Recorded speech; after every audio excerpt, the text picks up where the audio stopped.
Good morning, y'all. It's good to see everybody today. I know for some of you, today might be a bit disappointing. You saw the governor's announcement and you were hoping we would be back together today, but I know it's a bit of a disappointment for some of you. For others of you, I'm sure you're relieved that we're continuing to be online. But whatever, I do want you to know that your elders are taking every step they can to protect our congregation. They are praying about it. They are meeting about it, and we are really trying to make sure that when we come back, we're looking out for the safety of our entire congregation. So I ask you to continue to pray for them. They're in a difficult situation. I certainly don't envy the place they are in right now, trying to figure out what to do and how to best handle this uncertain time. But I do know that they are taking it very seriously and agonizing over it. And so I ask you to continue to pray for them and encourage them. Also want to wish a happy Mother's Day to all you moms out there. Moms certainly make a wonderful difference in our lives. And not just to all of you moms out there, but you grandmothers, as well as some of you who have been like moms to people, to others, whether they be nieces and nephews or kids who are in our congregation. So many wonderful women shape our lives, and we want to take a few minutes today just to thank them for that. In many ways, it's kind of fitting that we get to talk about Genesis 21 and 22 on Mother's Day, because obviously it is Genesis 21 where we finally see that Sarah, after some 90 years and years of barrenness, is herself going to finally become a mother. And that's something that certainly is fitting. But as we think about our text here in Genesis 21 and 22, which is where we find ourselves today, you'll remember we talked about chapter 20 several weeks ago in our discussion of Genesis 12. But in chapters 21 and 22 here, we also see the culmination of Abraham's faith odyssey. For the last 7 weeks or so, we have been looking at the life of Abraham as it plays out in the pages of the book of Genesis. And one of the things we have seen is that Abraham's journey of faith has been full of ups and downs. It has been full of incredibly high moments of faith, like when he picks up his family and goes. But it's also been full of some low moments, as he failed to trust God in his encounters with Pharaoh and Abimelech. And so we've seen these ups and these downs in the life of Abraham. But nothing will fully show us the faith of Abraham. And the way that life and our faith is indeed a journey, like the encounters we find in Genesis 21 and 22 with Abraham and the son of promise, Isaac. And so as chapter 21 opens, it tells us this: the Lord visited Sarah as he had said, and the Lord did to Sarah as he had promised. And Sarah conceived and bore Abraham a son in his old age, at the time of which God had spoken to him. We see that God visited Sarah. This phrase is used on various occasions in the Old Testament, and every time it does, it represents God doing something miraculous in the life of His people. He's going to visit David. He's going to visit Moses. He's going to visit Jeremiah and other prophets. We could see it time and time again. But here God visits Sarah. And it represents this moment of God stepping into the life of Sarah and changing her life forever, that of her and her husband Abraham. And it tells us that God did this at the time of which He had spoken to them. That God was faithful. He had told them, as we talked about 2 weeks ago, that the time had been appointed in chapter 18. God had appointed a time. And when God appoints an end to our suffering, He is faithful in doing that. Indeed, God is faithful is the refrain of the entirety of chapters 21 and 22. Really the refrain of the entire Bible, that God is faithful. But certainly we see that here in a tremendous way. Well, Abraham and Sarah finally had the son of promise, and he was named Isaac. And Abraham faithfully obeys God. Verse 4 tells us that on the 8th day, Isaac was circumcised. Again, if we think back to our discussion a few weeks ago of chapter 17, we saw that circumcision was to be the sign of this covenant. That it was indeed the way that the covenant would be sealed. And Abraham knew he was in a covenant relationship with God, and when he had a son, he faithfully obeyed that covenant and circumcised Isaac as the son of promise, the promise that was wrapped up in that covenant relationship with God. From there, verses 5 through 7 remind us once again in vivid and repetitive ways that this was not something that happened naturally, but the act of God. Verses 5 through 7 remind us that Abraham and Sarah were old. It tells us their age. It reminds us that Sarah had laughed. It reminds us that Abraham and Sarah had wondered if they would ever have a child. All of which reinforces the miraculous action of God in this story.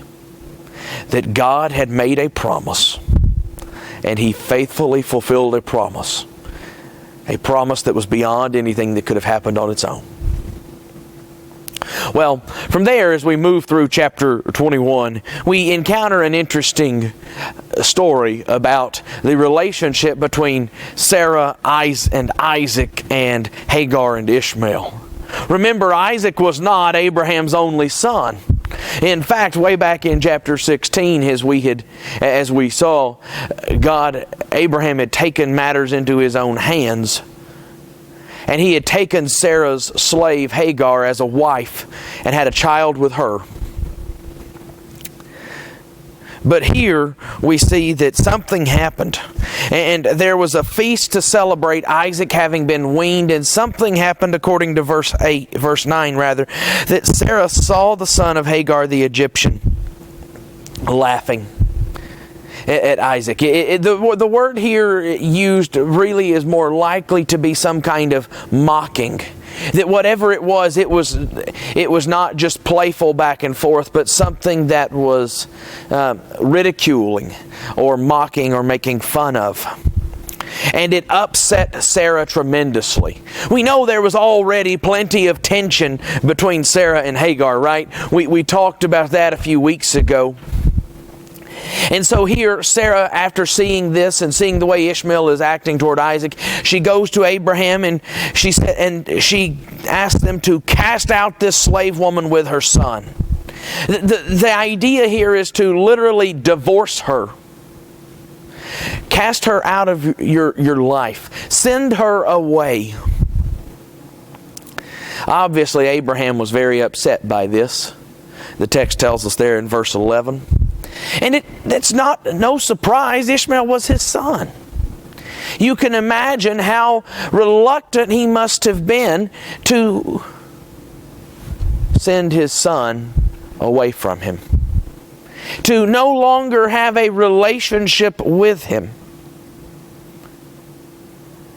Abraham was indeed very upset.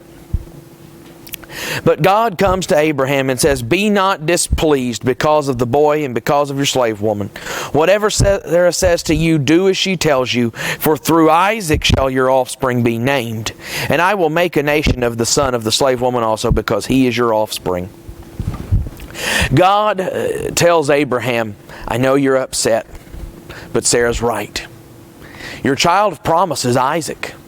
He's the one through whom I'm going to bless you. He's the child I promised you." We know that this request to send them away was within the cultural standards. In the ancient Near Eastern world, there was legal precedent that upon divorce, the child of a slave woman would no longer be able to inherit the possessions and the rights and the privileges of the heir according to the wife. What we're seeing here is that in this step, and God saying it's okay to do what Sarah has asked of you, we are kind of like we saw with Lot and Eleazar, we are seeing God remove possible heirs from the story. But God doesn't leave them high and dry. God promises Abraham, don't worry about Ishmael. I will bless him. He is your offspring, and I am faithful to the promise I have made to you. I will make him a great nation. And so, with this reassurance from God, Abraham sends them on their way. He gives them a loaf of bread and a skin of water, and he sends them on their way. But the skin of water Abraham provided would have only held about 3 gallons of water and only lasted a few days into the wilderness journey. And so in this context, then, it seems that fairly soon they run out of water, and Hagar resigns herself to her death and the death of her son. She puts her son under some bushes, and she goes off because she cannot bear to see and watch what's going to happen, knowing they're going to die. But like He had before, God again sees them in their suffering. He appears to them, and He speaks to Hagar. He reiterates the promise to her that Ishmael will be a great nation, that He's going to bless them. And He opens her eyes that she sees a well, that she can refill the skin of water. God saw them, had compassion on them, and provided for them. God providing is really our main theme for today, and we'll talk more about that as we go. But here He provides for Hagar and Ishmael.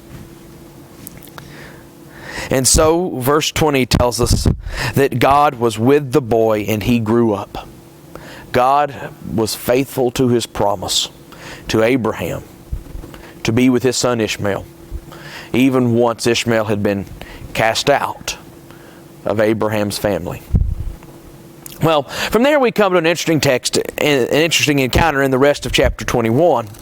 As we see Abimelech and Phicol, the commander of Abimelech's army, come to make a covenant and a treaty with Abraham. Abraham, remember, is sojourning in the land of Canaan. It's not yet his, and God, in fact, has promised him, or told him, rather, that it's not going to be his for 400 years. So here Abraham is sojourning, and Abimelech comes to him. Now, we remember our encounter with Abimelech.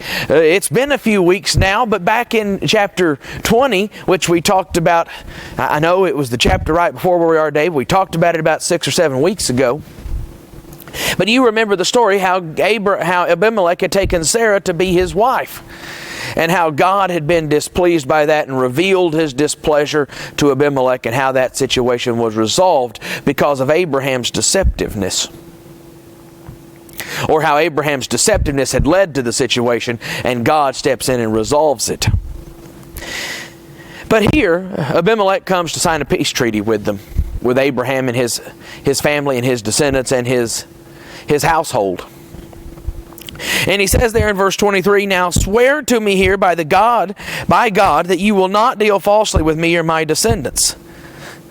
Now, why does Abimelech want Abraham to swear to him by God? Well, because what had happened the last time Abraham and Abimelech had any interaction? Abraham had deceived him. Abimelech did not trust him, and for good reason. And so Abraham says, "I will swear." But he says, as long as we're talking about this, I want to talk to you about something else. I have a well. And as we were talking about just a few minutes ago, wells were an incredibly valuable resource because of access to water. And so Abraham says, I have a well, and your servants have taken my well. They have stolen my property. And Abimelech says, I don't know what you're doing, but I haven't heard about this until today. But they made a covenant here. It says literally they cut a covenant, taking us back to the same covenant ritual that God and Abraham performed, cutting animals in half and walking through them. And they made a covenant, and the situation was made right. And there Abraham called the place Beersheba, because they swore an oath. And Abraham planted a tree at Beersheba, according to verse 33, and called there on the name of the Lord, the everlasting God. Abraham calls on God, and that tree reminds us of God, the everlasting God. God who always had been and who always would be. But from there we move into chapter 22, and chapter 22 is really one of the most familiar texts in all of Scripture. Because it's there in chapter 22 that we find the interaction between Abraham and Isaac, where God calls Abraham to sacrifice his son. Verse 2 says that God calls out to him, and He says there in verse 2, "Take your son, your only son, Isaac, whom you love, and go to the land of Moriah, and offer him there as a burnt offering on one of the mountains of which I shall tell you." This text is so incredibly interesting for us. It begins here in verse 2 with the "take your son," or "go out with your son." In many ways, this is the same phrase that was used first in chapter 12 and verse 1, when God calls Abram to go out from the land of his father. In many ways, it seems that this was not an accident. The phrase in the Hebrew used here is only used twice in the book of Genesis, in Genesis 12:1 and in Genesis 22:2. And it seems that Moses is trying to draw our attention specifically to these two things, reminding us that these are kind of the bookends of the life of Abraham, where he starts in the journey of faith and where he arrives in the journey of faith. And he says, "Take your son, your only son, Isaac, whom you love." We get three different descriptions here of Isaac to drive home the significance and the weight and the severity of what God was asking. This is an incredibly significant moment. In the ancient Near Eastern world and throughout Scripture, losing the only son was far more significant. It was described as a grief unlike any other, a pain unlike any other. It's a pain I cannot imagine to lose a child, but to lose your only son was to essentially say, your family line is over. Your promise is over. By this point, Abraham has cast Ishmael out of his family. Isaac is the son of promise, and now God is threatening to undo the entire promise. Everything that God has promised Abraham is tied up in Isaac. And God says, I want you to risk the entire promise and sacrifice this child. God here is looking to see Abraham's faith. And so what does Abraham do? Well, you know the story. He rose early in the morning with Isaac and his son and his servants, and they brought the wood and they carried it with them. And after a 3-day journey, he lifts up his eyes and he saw the place. And he leaves his servants. He says, y'all stay here with the donkey. Isaac and I are going to go the rest of the way. And as they're walking, Isaac asks this question in verse 7. Behold the fire and the wood, but where's the lamb for a burnt offering? And Abraham says, God will provide for himself the lamb for a burnt offering, my son. You know, we'd have to think Isaac was pretty dense not to begin at this point to figure out what was going to happen. Especially as the story plays out, because when they get to Mount Moriah, Abraham built the altar there and laid the wood in order and bound Isaac his son and laid him on the altar on top of the wood. It seems that Isaac was willingly allowed these things to happen. And so, with everything ready, Abraham reached out his hand, took the knife to slaughter his son. The word slaughter here is interesting in and of itself, because it reminds us that he wasn't just going to take the life of his son, but he was going to sacrifice him like an animal, to disembowel him, to prepare him as a sacrificial lamb would have been. And it's at this point that the angel of the Lord called to him and said, Abraham, do not lay your hand on your boy or do anything to him, for I know that you fear God, seeing you have not withheld your son, your only son, from me. Abraham was willing to surrender that which was most precious to him in his life to faithfully obey the God with whom he had a covenant relationship. Think about your own life. What is the most valuable thing to you? Would you surrender it if that was what God called, what faithful obedience to God required? How much of our own things have we held on to, refusing to surrender them to God, and in the process, struggling to be faithful and obedient to the extent that God has called us? But you know the story. After God steps in and stops Abraham, a ram is caught by the horns in the thicket, and the ram is sacrificed there, and worship does occur. And in verse 14, Abraham called the name of that place, "The Lord will provide." Once again, we see that Abraham could surrender all because what he understood was that God was faithful and God would provide. Abraham had faith that the God who had given him a child when it was impossible was equally capable of giving life back to that child, that his promise would indeed remain. Well, from there we see that God again speaks to Abraham and reiterates his blessings and his promises. The promise to multiply his offspring as the stars of the heaven and the sand of the shore, that they shall possess the land, and that all the nations of the earth will be blessed through them, because, verse 18, you have obeyed my voice. God says, Abraham, because you have been faithful, your blessings will be far greater than you can ever imagine. The rest of chapter 22 then brings us back to Abraham's family, who had been residing back home.